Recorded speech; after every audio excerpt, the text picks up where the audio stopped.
ওসমান হারুনের শিষ্য হলো খাজা মনির চিশতি আহমদ আজমিরে। তাহলে এই জন্য উনি বহু লোক আজমিরি, যারা আজমিরে যাবে এখানে এসে দাদা বিশ্বাস। আচ্ছা আচ্ছা আচ্ছা আচ্ছা, খাজা মনিউদ্দিন চিশতির দাদা পীর সাহেব। ও দাদা পীর সাহেব, ধন্যবাদ। বেঙ্গলি এক্সপ্লোরার ট্রাভেলিং ব্লগের নতুন একটি ভিডিওতে আপনাদেরকে স্বাগত। বন্ধুরা, আজকে আমরা যাব ঢাকা থেকে 156 কিলোমিটার দূরে সিরাজগঞ্জের তাড়াশ উপজেলার নওগাঁ ইউনিয়নে। বন্ধুরা, আমরা ঢাকা থেকে রওনা দিয়ে আপনার টাঙ্গাইল যমুনা সেতু পার হয়ে আপনার সিরাজগঞ্জ থেকে সোজা আমরা নাটোর চলন বিলের রাস্তা দিয়ে গেলে যেতে যেতে আমরা তাড়াশ উপজেলা হাতের মেন রোড থেকে হাতের ডান পাশে তাড়াশ উপজেলা এবং বাম পাশে হলো আপনার এখানে একটা স্ট্যান্ড আছে, এটার নাম হলো মহিষলুটি। আপনি মহিষলুটি স্ট্যান্ড থেকে বামে যাবেন, বামে গেলে প্রায় 5 কিলোমিটার দূরে আমাদের অত্যন্ত গুরু একজন ব্যক্তি হাজী খাজা শাহ শরীফ জিন্দানি রহমতুল্লাহ আলাইহের মাজার। তো আমরা এই যে যাচ্ছি, আমাদের টিম লিডার আছে নুরুজ্জামান ভাই সহ আমরা আমরা একটা টিম যাচ্ছি ওখানে আজকে শাহ শরীফ জিন্দানি রহমতুল্লাহ আলাইহের মাজার শরীফ দেখার জন্য। বন্ধুরা, যেতে যেতে আমরা ওনার সংক্ষিপ্ত যতটুকু জীবনী শুনেছি আমরা আপনাদের কেউ শেয়ার করতে যাচ্ছি। হযরত শাহ শরীফ জিন্দানি রহমতুল্লাহ আলাইহির জন্মস্থান ছিল উজবেকিস্তানের বোখরার জিন্দান নগরের এক রাজ পরিবারে।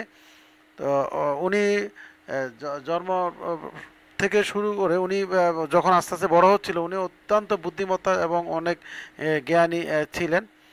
তারপরে উনি ওখান থেকে আপনার ইসলামের উপরে পারদর্শী হয়ে উনি ইসলাম প্রচারের জন্য আসেন। এবং বন্ধুরা, এখানে আরেকটা কথা আমরা শুনেছি, আমাদের যে খাজা মাইনুদ্দিন চিশতি রহমতুল্লাহ যে আজমিরের খাজা মাইনুদ্দিন চিশতি রহমতুল্লাহর দাদা পীর সাহেব হলেন এই হাজী খাজা শাহ শরীফ জিন্দানি রহমতুল্লাহ।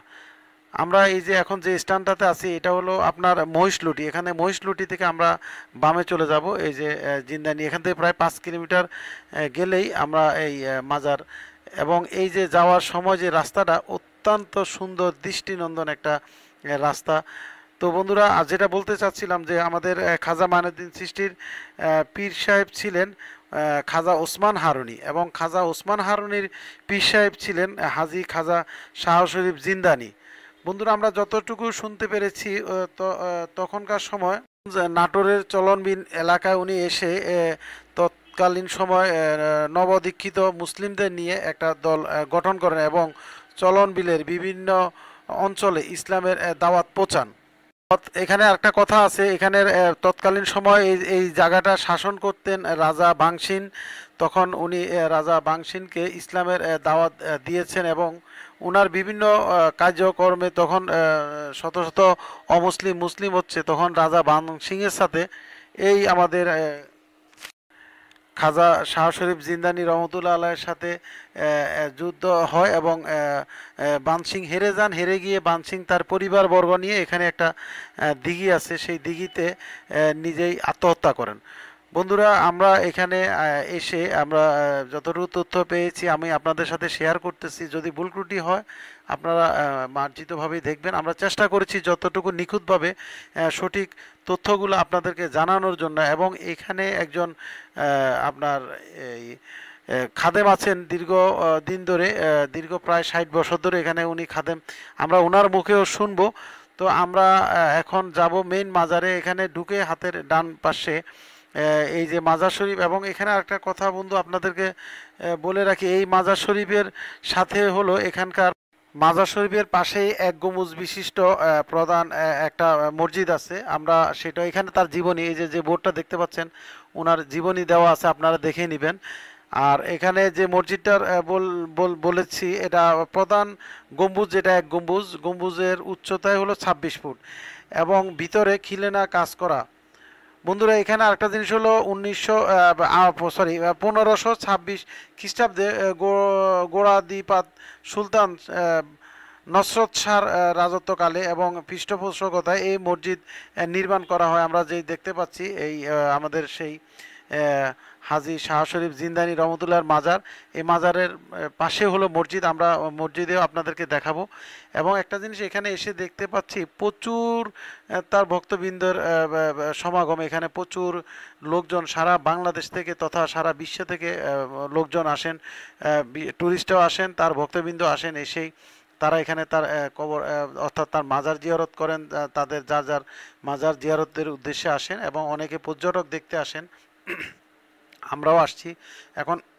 আমরা এই যে যারা আছে এরা আমাদের সাথেই আসছেন, আমাদের টিমের মেম্বাররা সবাই সবাই দাঁড়িয়ে আছেন এবং জিয়ারত করতেছেন। বন্ধুরা, আমরা যে টুপি অর্থাৎ পাগড়ি দেখতে পাচ্ছি, এটা আমাদের সেই পীর সাহেবের পাগড়ি এবং তার দৈনন্দিন ব্যবহৃত কিছু জিনিসপত্র। এবং এই জিনিসপত্রগুলো তত্ত্বাবধানে আমাদের উপজেলা নির্বাহী অফিসারের। এই আপনাদেরকে আরেকটা কথা বলে রাখি, এখানে প্রায় 1200 বিঘা জমির উপরে নির্মিত উনার এই মাজার শরীফ এবং তার মাজারের যে সামনের পেছনের অংশ। তো এটাই মূল আমাদের সেই হাজী শাহ শরীফ জিন্দানি শাহ মাজারি যে আমরা দেখতে পাচ্ছি। এবং আমরা এইখান থেকে মাজারের ভিতরেই আমরা যাচ্ছি এখন। আপনাদেরকে যে বললাম একটা এক গম্বুজ মসজিদ, বন্ধুরা আমরা এখন দেখতে যাচ্ছি সেই এক গম্বুজ মসজিদটা। এটা অসাধারণ সুন্দর কারুকার্যে খচিত এই মসজিদ। এবং বন্ধুরা এখানে আরেকটা জিনিস বলে রাখি, এই যে সেই গম্বুজ যেটার কথা বলে রাখি, যার উচ্চতা 26 ফিট, এটাই সেই গম্বুজ। এবং চারিদিকে অসাধারণ সুন্দর কারুকার্য এই মসজিদটা, ছোট্ট একটা মসজিদ। এবং মসজিদের এই যে সৌন্দর্য আমরা যেটা দেখতে পাচ্ছি। বন্ধুরা আরেকটা কথা বলে রাখি, এখানে প্রতি বছরের চৈত্রী মাসের প্রথম শুক্রবার বাৎসরিক মাহফিল এবং ওরস অনুষ্ঠিত হয় এবং এখানে আপনার প্রচুর লক্ষ লক্ষ লোকের সমাগম হয়। এভাবে আমরা মসজিদের বাম পাশে অর্থাৎ এক পাশে আমরা যেটা দেখতে পাচ্ছি বিশাল একটা কবরস্থান, এখানে স্থানীয়রাদের কবর এবং আরও অনেক দিনের কবর। এবং সামনে যে তার আঙিনা মাজারের সামনে, এখানে বিশাল একটা মাদ্রাসা আছে এবং সাথে স্কুল আছে। এই প্রাঙ্গণে আপনার প্রতিদিন প্রচুর দোকানপাট বসে এবং প্রচুর পর্যটক আসে।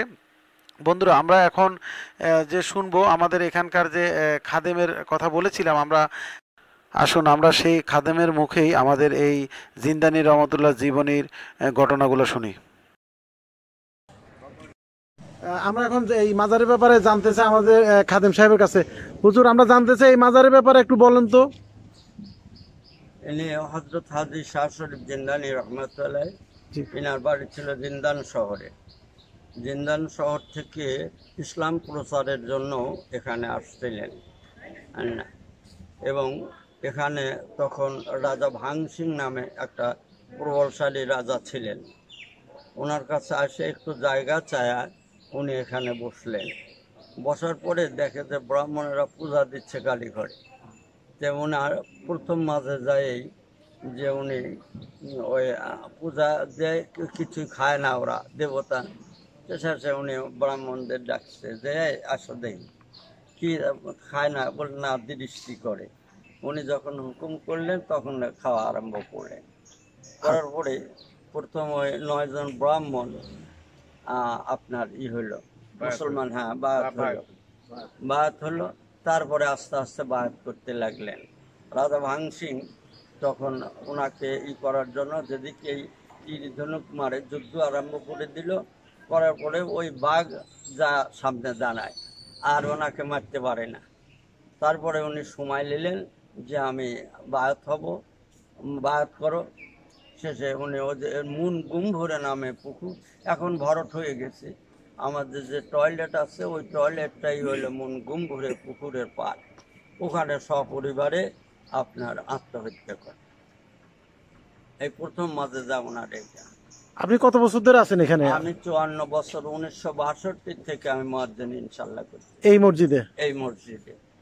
ধন্যবাদ বন্ধুরা। আমরা যে এটা আমাদের মুয়াজ্জিন সাহেবের কাছে এই মাজার সম্বন্ধে শুনতে পেলাম, এটা অনেক একটা গুণীজনের একটা মাজার, অনেক সুন্দর মাজার। আপনারা যদি সময় করে আসতে পারেন অবশ্যই একবার এই মাজারে ঘুরে যাবেন। ধন্যবাদ। হ্যাঁ, এনার শিষ্য হলেন হযরত খাজা মঈন চিশতি রহমাতুল্লাহ। এনার শিষ্য হলো হজরত ওসমান হারুনি।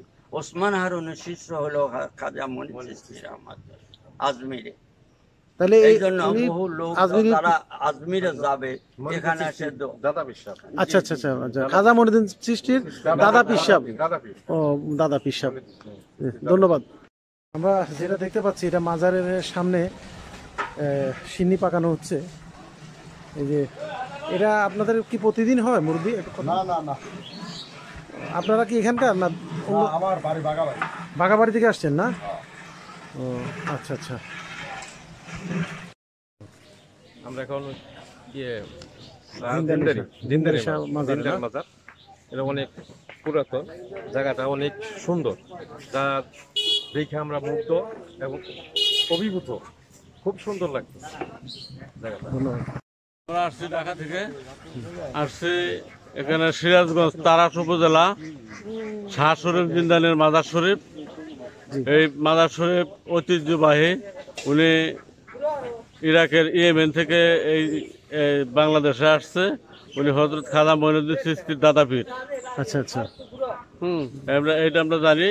আমি বই পুস্তকের মধ্যে উনি জীবনী পাইছি, এই জন্য আমি এখানে আগ্রহ করে এখানে আমি সবাইকে নিয়ে আসছি। ধন্যবাদ পীর সাহেব মাসুদ ভাই, ধন্যবাদ। আমি আপনাদেরকে আগেই বলেছি এখানে মাজার প্রাঙ্গণে, অর্থাৎ এখানে প্রতিদিনেই মেলার মতো বসে এবং প্রতিদিনেই প্রচুর পর্যটক আসে। দেখুন এখানে বিভিন্ন ফাস্টফুডের দোকান, চটপটির দোকান, বাচ্চাদের খেলনার দোকান, চার দোকান, হোটেল, এখানে এক কথা কি নেই।